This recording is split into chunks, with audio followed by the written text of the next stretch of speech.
ధన్యవాదాలు తెలియజేస్తూ ఇప్పుడు మొన్న 2 days బ్యాకే 3 రోజుల క్రితమే చెప్పినాం అధ్యక్ష. ఇప్పుడు బడ్జెట్ మీద మాట్లాడాలనేటువంటి మీరు అవకాశం ఇచ్చారు అధ్యక్ష. దయచేసి గౌరవ డిప్యూటీ సీఎం గారు, అదేవిధంగా శాసనసభ వ్యవహారాల మంత్రి గారు వారు కూడా ఇక్కడే ఉన్నారు. నేనేమంటా మొన్న కూడా చెప్పిన, ఇట్లా ప్రతిసారి ఇంటరప్షన్ ఉండి మీరు మాట్లాడతాం మేము మాట్లాడతాం అనుకుంటూ పోతే అది పద్ధతిగా ఉండదని చెప్పి, మీరు ఆల్రెడీ డిప్యూటీ సీఎం గారు రాసుకుంటారు, వారు రిప్లైలో చెప్తారు, మధ్యలో ఏదైనా లెజిస్లేటివ్ అఫైర్ మినిస్టర్ గారు ఉంటే మాట్లాడతారు. అనవసరంగా అక్కడి నుంచి మీరు ఇక్కడి నుంచి మేము ఇట్లా ప్రతిసారి ఇదే విధంగా వెళ్తే అధ్యక్ష సభ నడవడం ఇబ్బంది అవుతుంది అధ్యక్ష. దయచేసి మీరు అవకాశం ఇచ్చారు, మా హరీష్ రావు గారికి అవకాశం ఇచ్చారు, వారు కంప్లీట్ చేసిన తర్వాత మాట్లాడుకోమని చెప్పండి అధ్యక్ష. ప్రతిసారి ఇట్లయితే వాళ్ళకి ఇబ్బందే మాకు ఇబ్బంది అధ్యక్ష. ఇప్పుడు వాళ్ళు అడుగుతారు, మధ్యలో మేము అడుగుతాం.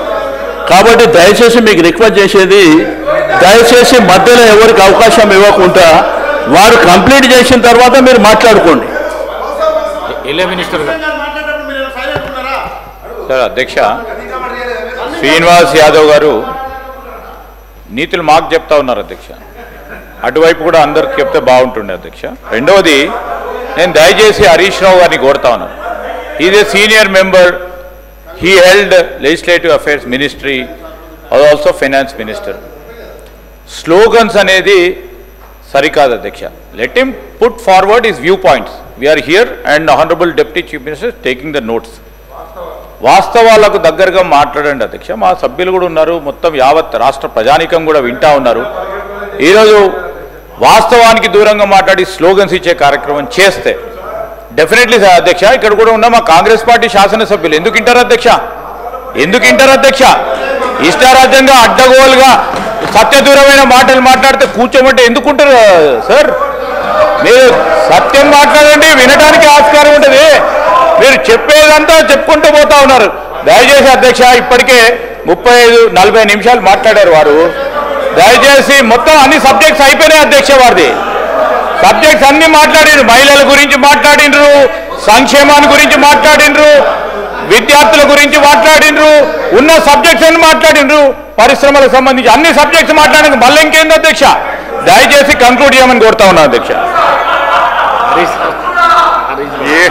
ఏం అన్యాయం శ్రీధర్ అండి ఇది.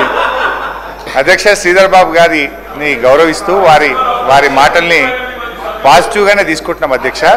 మా ప్రయత్నం ఏదన్నా ఉందంటే ప్రభుత్వం యొక్క దృష్టి ఆకర్షించాలి, గౌరవనీయులు బట్టి విక్రమార్క గారి దృష్టిని ఆకర్షిస్తే ఏదైనా కొత్త పేదలకు, దళితులకు, గిరిజనులకు లాభమవుతుందనే తాపత్రయం తప్ప మిమ్మల్ని ఏదో విమర్శిస్తే మాకేదో వస్తుందనేది ఏం లేదు అధ్యక్ష. అధ్యక్ష, ఇప్పుడు పోయిన బడ్జెట్లో ఎస్సీ ఎస్టీలకు ఇల్లు కట్టడానికి 1,00,000 రూపాయలు ఎక్కువ ఇస్తామన్నారు. ఈ బడ్జెట్లో తీసేసిండ్రు. మా తన్లాట ఏంది? బట్టి గారి దృష్టిని ఆకర్షించడం ద్వారా ఈ రాష్ట్రంలో దళిత గిరిజనులకు ఇండ్లు కట్టుకోవడానికి 6 లక్షలు రావాలి. అధ్యక్ష, ఈ రాష్ట్రంలో ఇలా ఆర్థిక మాంద్యం వచ్చిందని ముఖ్యమంత్రి గారు సెలవిచ్చారు. ప్రపంచమంతా ఆర్థిక మాంద్యం ఉంది, దేశమంతా ఆర్థిక మాంద్యం ఉంది, మన రాష్ట్రంలో కూడా ఆర్థిక మాంద్యం వచ్చిందని గౌరవ ముఖ్యమంత్రి గారు ఈ మధ్య మాట్లాడుతూ ఉన్నారు అధ్యక్ష. అధ్యక్ష, అయితే నేను ఇక్కడ చెప్పాల్సుకున్న పాయింట్, మంచి ఆర్థిక మంత్రి గారు వింటే ఇది సరి చేసుకుంటే మన రాష్ట్రానికి మేలు అవుతుంది అధ్యక్ష. నేను మంచి డేటాతో రీసెర్చ్ చేసి కొన్ని మంచి సలహాలు ఇవ్వాలనే ఉద్దేశంతోనే వచ్చిన, అది మీరు రిసీవ్ చేసుకునే దాన్ని బట్టి ఉంటుంది అధ్యక్ష. జిఎస్టీ వృద్ధి రేటులో తగ్గుదల అధ్యక్ష. 2023-24 జిఎస్టీలో 46,500 కోట్లు మన రాష్ట్రానికి వస్తే వీళ్ళు బడ్జెట్లో 58,594 కోట్లు ప్రతిపాదించారు. యాజ్ పర్ కాగ్ రిపోర్ట్, నా సొంతది కాదు అధ్యక్ష, కాగ్ రిపోర్ట్ కూడా నా దగ్గర ఉంది. కాగ్ రిపోర్ట్ ప్రకారంగా గత 11 నెలల్లో మన రాష్ట్ర జిఎస్టీ వృద్ధి రేటు కేవలం 5.5% మాత్రమే. మీరు పెట్టుకున్నదేమో 20%. కాగ్ రిపోర్ట్ ప్రకారంగా జిఎస్టీ వృద్ధి రేటు 5.5%. అంటే దీన్ని బట్టి ఏమర్థమవుతుంది అధ్యక్ష? అంచనాలకు దూరంగా మీరు బడ్జెట్ను ప్రతిపాదిస్తున్నారు.